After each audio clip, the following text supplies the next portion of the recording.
આજ રોજ અમદાવાદ જિલ્લાના ધોળકા તાલુકાના ભેટાવાડા ગામમાં ભેટાવાડા ખાતે ભેટાવાડા, ત્રાસદ, પાલડી નેસડા રહેવાસી લોકો દ્વારા છેલ્લા 5 દિવસથી આંદોલન ચલાવવામાં આવી રહ્યું છે.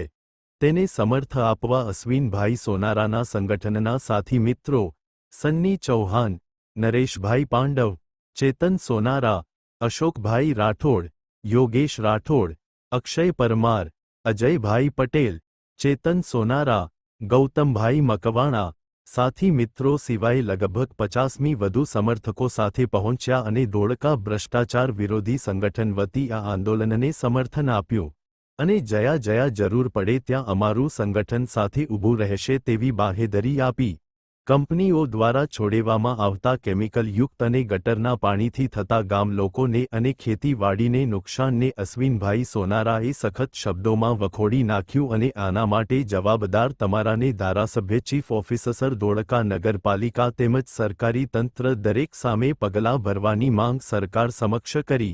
મેહુલ શમો પણ હાજર રહ્યા હતા.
અમારું જે આ જે ભેટાવાડા ગામ છે એની અંદર છેલ્લા 15 વર્ષથી કેમિકલનું પાણી આવી રહ્યું છે.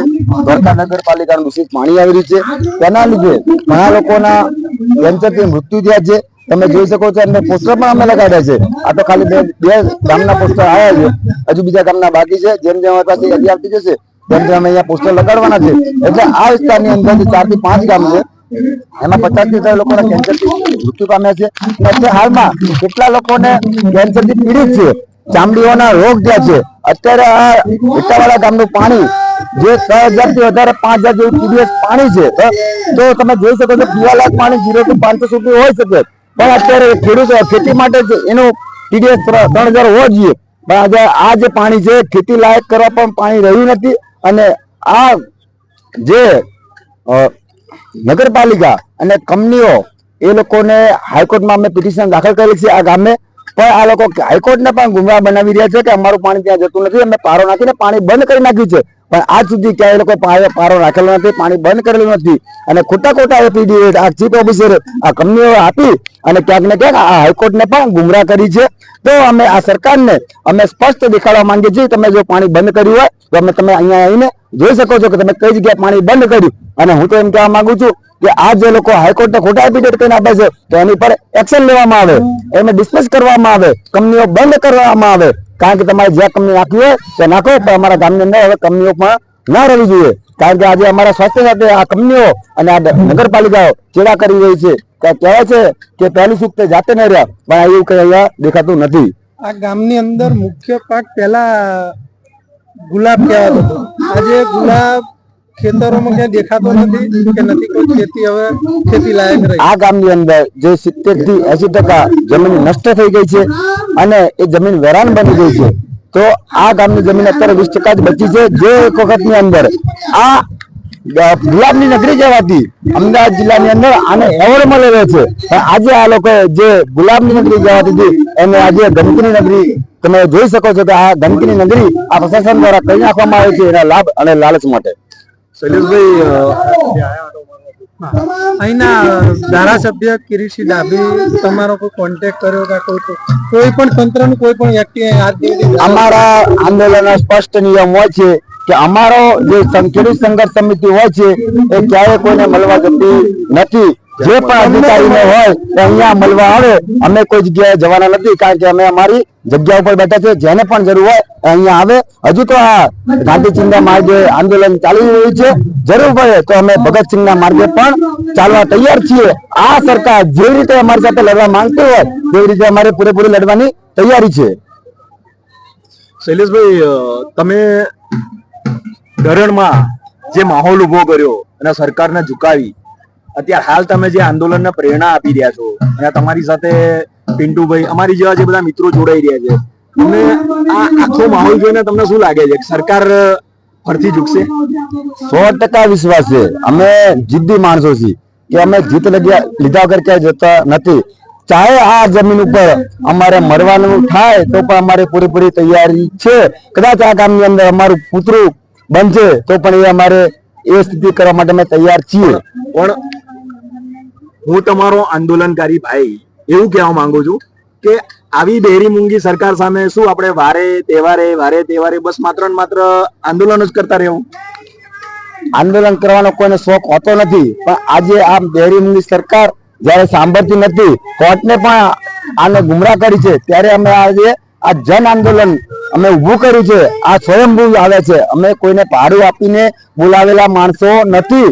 આ લોકો સ્વયંભૂ આવે છે. આપણે મોટી સંખ્યાની અંદર તમે જોઈ શકો છો કે જો હજુ 5 જ દિવસ થયા છે અને આટલું પબ્લિક તમને જોવા દેખાતું હોય તો તમે વિચાર કરો, કદાચ જો આંદોલન આગળ ચાલશે તો ક્યાંક ને ક્યાંક આ ભાજપ સરકારને એની સીટ ખોવાનો વારો આવશે. અહીંયા આ 4 ગામનો પ્રશ્ન છે, પણ હું માનું છું ત્યાં સુધી આજુબાજુના ગામે સપોર્ટ પણ આલ્યો લાગે છે. આજુબાજુ ગામોથી પણ પબ્લિક આવી રહી લાગે છે. અમે કોઈ રાજકીય માણસો નથી, અમે રાજકારણ કરવા આવ્યા નથી. અને દરેક લોકોને ખબર છે કે આ ક્રાંતિકારી યુવાઓ છે અને આજે ક્રાંતિકારી યુવાનોને આજે લોકોને વિશ્વાસ હોય અને વિશ્વાસ રાખીને આટલી મોટી સંખ્યાની અંદર માણસો આવી રહ્યા છે.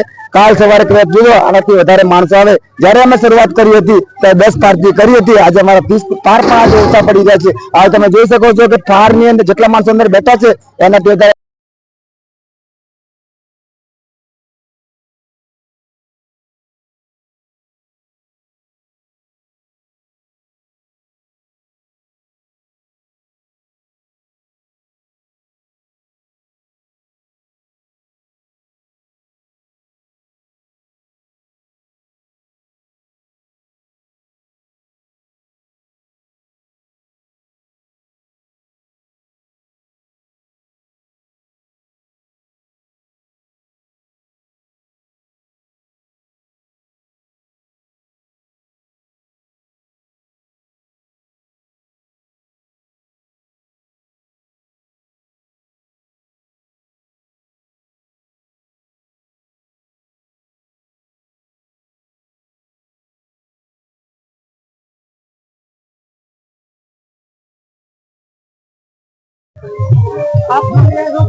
ધોળકા તાલુકાનું ભેટાવાડા ગામ, જેમાં કેમિકલ પાણીના કારણે, કંપનીઓના કેમિકલ પાણીના કારણે અને છેલ્લા 23/7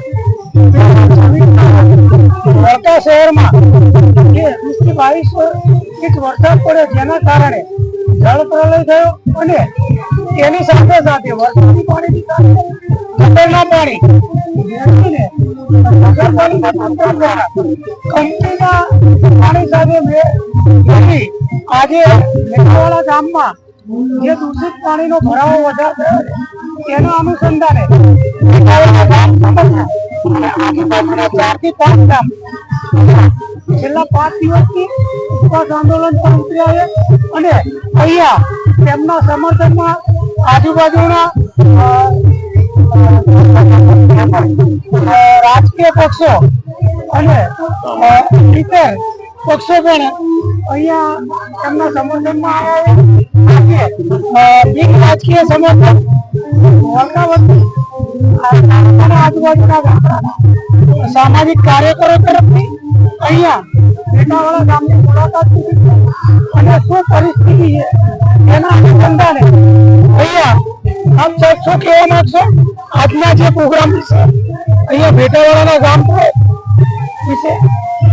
સૌપ્રથમ તો મહેશભાઈ એક સમજવા જેવી વસ્તુ છે કે 23/7 નું જે પાણી ધોળકામાં આવ્યું અને નગરપાલિકાએ એની સાથે સાથે ધોળકામાં જે પાણી ભરાયું ને જે માનવ સર્જિત પૂર થયું એની સાથે સાથે ગટરનું પાણી પણ મિક્સ થયું, એ પાણી નગરપાલિકાએ કેનાલમાં છોડ્યું અને એ પાણીની સાથે સાથે આજુબાજુની જે કંપનીઓ કે જેના પાણીથી આ 4 ગામના ખેડૂતો લગભગ 15 વર્ષથી વધુ સમયથી અસરગ્રસ્તો છે એની સાથે ભરી જતા આ લોકોની હાલત અત્યારે એટલી દયનીય છે કે એ લોકોને ના છૂટકે અહીંયા 5 દિવસથી, આજે 5મો દિવસ છે, 5 દિવસથી અહીંયા નાના ભૂલકાઓ સાથે બેન દીકરીઓ, માતાઓ અને ભાઈઓ આ બધાને ભેગા થઈને 5 દિવસથી અહીંયા આંદોલન માટે બેસવું પડે છે. ખરેખર તો આ એક શરમજનક બાબત છે અને 15 વર્ષ મોદી સાહેબ અહીંયાથી દિલ્હી ગયા ને એમ કહે છે કે ભાઈ ગુજરાત મોડલ, આ ગુજરાત મોડેલ નું જે કેવું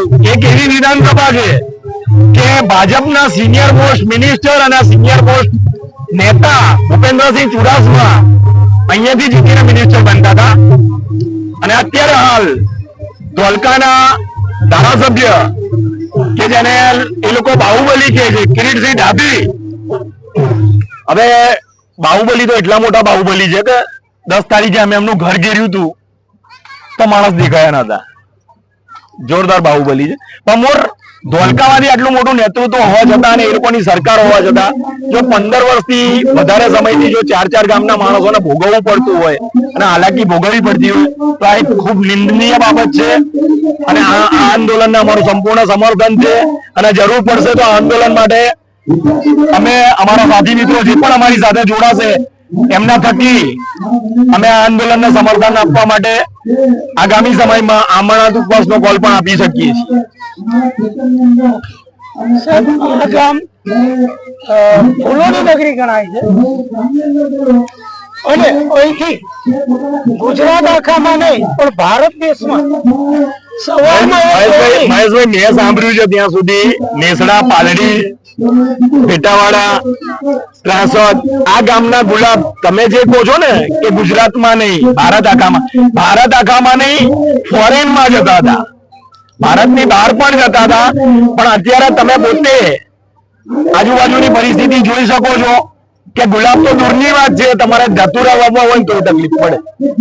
હું કેવા એવું માંગુ છું કે ધોળકા તાલુકાનું એસટી તંત્રમાં એટલે ભારત દેશમાં ગુજરાત એસટી નિગમમાં એક એવું આ ગામ છે કે એમાં એક જ ગામમાં એવી વસ્તુ છે અને એક ગૌરવની વાત કે એક આખી એસટી ભરીને સ્પેશિયલ ગવર્મેન્ટને એક એસટી મૂકવી પડે એવા ગામમાંથી આખા ભારત દેશમાં ફૂલોની ખેતી માટે વપરાય છે અને એમના માટે જો આ જળ કેમિકલ યુક્ત પાણી અહીંયા દૂષિત પાણીના કારણે એમના ધંધા રોજગાર છે પાયમાલ થયા છે એના અનુસંધાને આપ શું કહેશો અને તેના કારણે અહીંયા આ ગામના 21 યુવાનો એમ દીકરીઓને કેન્સર થયા એ વિશે આપ સાહેબ શું કહેશો?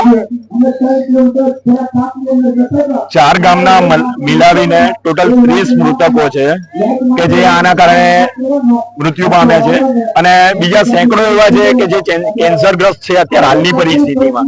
તો મહેશભાઈ, તમે એવું પૂછો છો કે આ જે પ્રદૂષણના કારણે આ લોકોને જે તકલીફ પડી, હવે ખેડૂત ખેતી નહીં કરે તો શું કરશે? અને જો એના પાણીમાં આ રીતે ઝેર મિલાવવામાં આવશે તો ખેડૂતની હાલત શું થશે? દયનીય થવાની છે. અને ખેડૂત પોતાની કરોડોની મિલકત, કરોડોની જમીન છોડીને કંપનીમાં જશે તો કંપની એને કરોડ નથી આપવાની, એને એની જે ખેતી કરીને આવક કમાઈ છે એ નહીં આપવાની, એને ફિક્સ આપશે 15,000 17,000 જે બી થતા હશે એનાથી એ 5-7 જણાનું પેટ ના ભરી શકે. અને તમે જે વાત કરી કે સરકારની, તો સરકાર તો અત્યારે એમના જે બે માલિક છે અદાણી ને અંબાણી, એમના ખિસ્સા ભરવામાં અને એમના પેટ ભરવામાં ખુશ છે. લોકોનું શું થાય છે શું નથી થતું, ગરીબ માણસ ક્યાં જાય છે એનાથી એમને કોઈ ફેર નહીં પડતો.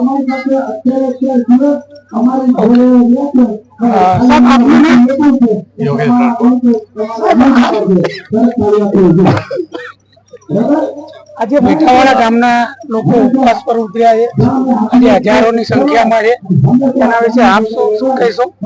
પેલા તો આપણે એટલું કેવું છે કે ભાઈ ધારાસભ્યને શરમ આવી અહીંયા કારણ કે 4 વર્ષ થઈ ગયા ધારાસભ્યના પદ ઉપર ચૂક્યા અને તોય આમાં આંદોલન થાય તો પેલા તો ધારાસભ્યને શરમ આવી જોઈએ. અને બીજું કે 72 ગામનો વિધાનસભાની અંદર આવતા હોય તો 72 ગામનો ધારાસભ્ય છે તો એને એટલું તો વિચાર કરવો જોઈએ કે ભાઈ મારા દરેક ગામની અંદર મારી પોતાની ફરજ છે કે ત્યાં રૂબરૂ મુલાકાત લઈને ત્યાંના શું પ્રશ્ન છે. ગામ વાળા ત્યાં સુધી નથી આવી શકતા પણ ધારાસભ્ય ત્યાં સુધી જઈ શકે છે, કારણ કે ઇલેક્શન આવે ત્યારે ગામે ગામ ભરે છે. તો આવી સમસ્યાઓ માટે ખરેખર આ લોકોને ધરણા, આંદોલનો, ઉપવાસ કરવાની ફરજ આ ધારાસભ્યએ જ પાડી છે. કારણ કે આજે તમે કેમિકલ યુક્ત પાણી છોડી દેશો એટલે આ લોકો મજબૂરીમાં એમના ખેતરો વેચવાની તૈયારી કરશે. ખેતરો વેચશે એટલે કંપની વાળા આવશે ને આ ખેડૂતો ભિખારી થઈ જવાના. આ ફાઇનલ છે. એમને જમીનની અંદર એમને 10-15 હજારની અંદર નોકરી કરવી પડશે. તો પેલા તો ધારાસભ્યના ઢાંકણીમાં પાણી લઈને ડૂબી મરવું જોઈએ. આ વસ્તુ જે થાય છે એ ખોટી છે. ઓકે સાહેબ, આપ અહીંયાના વતની છો? ખેડૂત છે, ધોળકાના જ છે. આપ ધોળકાના છો સાહેબ. આપ આ આંદોલનના વિશે થોડીક માહિતી આપશો? મારું નામ છે. હું આ આંદોલનમાં એવું કહેવા માંગીશ, પેલા તો ખેડૂત ધરણા કરવા કે પ્રદર્શન કરવા નવરો જ નથી. એટલો કંટાળી ગયો હોય ને જયારે તારે આવી પરિસ્થિતિ કે ના ખેતીમાં કઈ મળતું હોય કે કોઈ પાક વાયો હોય પણ આવા કેમિકલ પાણીથી પાક વાયેલો હોય તે નુકસાન થઈ જતું હોય, ત્યારે આવી રીતે બધાને રજૂઆતો કરવા છતાંય કોઈ સાંભળે નહીં. પછી એ પ્રદર્શનકારી તાર જ બને કે જયારે હાવ કંટાળી ગયો. તો તમે જોઈ શકશો કે મહિલાઓ માંડી, નાના છોકરાઓથી માંડી, વડીલો બધા અત્યારે આવા તાપમાં પણ ધરણા ઉપર બેસી ગયા છે. ટોટલી બધાય તંત્રનો, બધાય માણસોને જ્યાં એમને રજૂઆત રજૂઆતો કરી, હાઈકોર્ટમાં પિટિશન કરેલી છે, એનો પણ કોઈ જવાબ નથી આવતો. 5 દિવસથી બેઠા પણ તંત્રના કોઈ અધિકારીઓ નથી માંડી કે સત્તાના કોઈ જવાબદારી વ્યક્તિઓ હજુ સુધી એમને કોઈ કોન્ટેક્ટ નહીં કરવામાં આવ્યો એવું મારી માનવતા હું. અને આ ગામના ગુલાબની ખેતી માટે એક એવોર્ડ રાજ્ય સરકાર મુખ્યમંત્રીએ આલેલો છે. હું તો અહીંનો વતની ને પણ મને જેટલી માહિતી સાઉ આજે ગુલાબની તો વાત જવા દો પણ ઢોર ન ખાય એવું ઘાસે નહીં ઉગતું હોય. આ 4 ત્રાસ બેટા અને આ 4 ગામ તો અસરગ્રસ્ત થતો છે જ, પણ હવે આજુબાજુના ગામોમાં પણ આ કેમિકલ યુક્ત પાણી અસર કરવા માંડ્યું છે. અને આ પાણીના કારણે પીવાથી આ કેમિકલ યુક્ત પાણી પીવાથી ચામડીના રોગો, કેન્સર, જીવલેણ ઘણા બધા રોગો અહીંયા બધા રોગોને થવા માંડ્યા. નાના બાળકોને જન્મના સાથે રોગ થવા માંડ્યા. આ જો સરકાર હજુ નહીં જાગે, અહીંના જે તંત્રના બધાની જવાબદારી સત્તામાં બેઠેલા અધિકારીઓથી માંડી સત્તામાં બેઠેલા બધા ઉચ્ચ પદે બેઠેલા બધાની જવાબદારી, તમારી મારી બધાની જવાબદારી. આપણે અહીંયા આજે શું કામ આવ્યા કે આજે આમની વારી છે, કાલ આપણી વારી પણ આવવાની. અને આવા આંદોલનો તો હવે ખેતરે ખેતરે ખરખરા જેવું હાલત થઈ ગઈ આખા ગુજરાતમાં. 30 વર્ષ રાજ કર્યું પણ તોય ખેડૂત એમ કહેવાય કે ભાઈ ભારત દેશ એક ખેતુ પ્રધાન દેશ છે, પણ ખેતી પ્રધાન દેશમાં ખેડૂતો જો આવી રોડ ઉપર બેહી રહેવું પડે તો વાર નહીં લાગે કે ખાવા માટે અનાજ પણ બહારથી આયાત કરવું પડે એવી સ્થિતિ આવી. આ સરકાર એટલી નાલાયક અને નિકમ્મી છે કે હમણાં થોડા સમય પહેલા જ મહેશભાઈ તમે જોયું હોય તો 1000 ટ્રેક્ટર સાથે સેંકડો હજારો ખેડૂતોએ ગાંધીનગર સામે તરફ કૂચ કરી હતી. હવે સરકારને સ્માર્ટ મીટર આવ્યા તો એનાથી શું ફાયદો શું ગેરફાયદો એ સમજાવવાનો ટાઈમ છે, પણ ખેડૂતોના પાયાના પ્રશ્નો સમજવા માટે કે ખેડૂતોની જમીનની વચ્ચોવચ્ચ થાંભલો ઉભો કરી દેવાથી એમની જમીનની કિંમત શું થશે, જમીનની હાલત શું થશે એ સમજવાનો એમની જોડે ટાઈમ નથી, એ સમજવાની એમની જોડે તસ્દી નથી લેતા એ લોકો, અને એ સમજવાની એમની જોડે લાગણી જેવું કશું છે નહીં. એ તો એ જ બીજું અહીંયા આપણે ઘણા ઉભા છે ને ત્યાંથી લાઈન જાય ત્યાં પરમ દિવસ સાંજે હું આવ્યો મુલાકાત માટે અને ભાઈના આપણે અહીં ઉભા છીએ ને અહીં સુધીનો કોરિડોર આવે. ખેડૂત અત્યારે જે લડી રહ્યો છે આ મુદ્દો તો છે, ઇન્ડક્શન આવે આ મુદ્દો તો છે જ છે, પણ જે થાંભલા માટે પણ જે લડત લડી રહ્યા છે એ પણ એ જ મુદ્દો છેલ્લા 6 મહિનાથી આ વીજ લાઈન મુદ્દે પણ ખેડૂતો લડી રહ્યા છે. એમાં હું પણ ઘણી જગ્યાએ લડવા કે જ્યાં બોલવાનું સરકારે 6 મહિનાથી જે રજૂઆતો કરવા છતાં કોઈ ફરક પડતો નથી. આમ okay thank you. Gujarat crime news Mahesh Sonara.